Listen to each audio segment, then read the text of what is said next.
Bonjour. L'or qui ne rapporte rien, mais est perçu comme une valeur refuge, revient en grâce. Le métal jaune a récemment dépassé la barre des 1500 $ l'once, du jamais vu depuis 2013, sur fond de tensions commerciales et géopolitiques de plus en plus vives.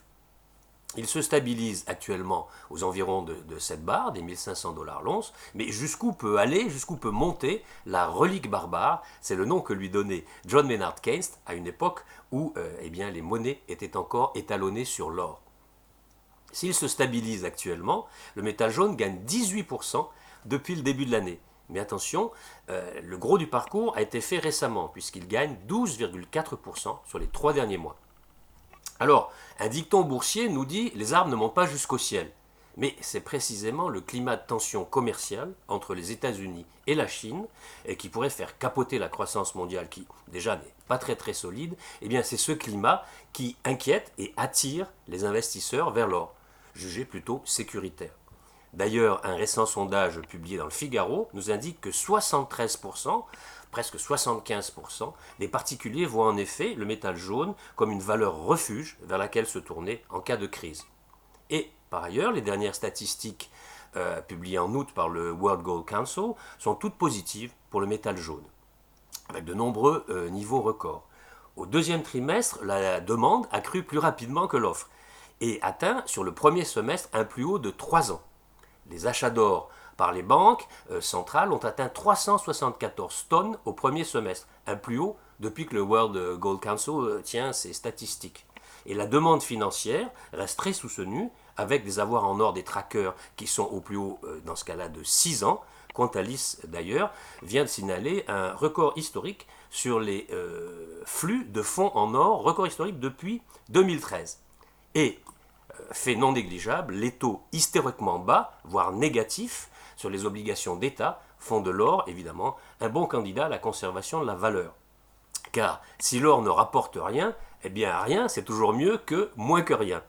Pour Benjamin Louvet, le gérant matières premières chez OFI AM, eh bien voilà ce que nous dit M. Louvet, le rendement négatif des obligations d'État représente effectivement le meilleur gage d'appréciation des cours de l'or.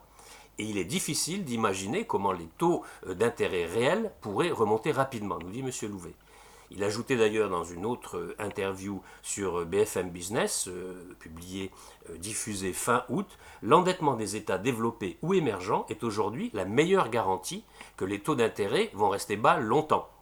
Ce contexte est un facteur positif pour l'or quand les taux d'intérêt sont négatifs ou faibles. L'or, qui manque de rendement, retrouve son intérêt dans un portefeuille plus diversifié. Donc une diversification face à des taux bas alors que la BCE vient de prendre une nouvelle initiative. Du coup, les banques et les établissements spécialisés pensent qu'il y a encore du potentiel sur l'or face à ces diverses inquiétudes.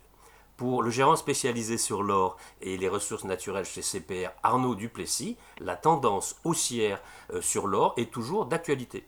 Et l'objectif moyen terme défini par les chartistes demeure aux environs de 1700 $ l'once, avec des points d'étape intermédiaires à 1485 $ et 1585 $. 1485, 1585. 50 et 61,8% de la baisse entre 2011 et 2015. C'est ce que nous indique Arnaud Duplessis dans son analyse des tendances du cours de l'or pour le troisième trimestre, dans son Focus Or et Mines qui a été publié fin août. Par ailleurs, la banque suisse UBS a relevé également ses prévisions de cours de l'or à la hausse, les portant à 1600 $ sur un horizon de 6 mois à 1 an. La banque d'affaires américaine Goldman Sachs a elle aussi rehaussé ses prévisions de cours à 1600 $ sur un horizon de 6 mois, sur fond de ralentissement économique, de guerre commerciale et de demande soutenue pour la valeur refuge. Enfin, Bank of America, un autre géant américain de la banque d'affaires, Bank of America envisage même un cours à 2000 $ l'once sous 2 ans, notamment dans l'hypothèse où les banques centrales se mettraient à agressivement stimuler l'économie via des hausses de taux et la planche à billets. Donc, une affaire à suivre. D'ici là, je vous souhaite de bons trades et vous dis à très bientôt pour de nouvelles news du chalet.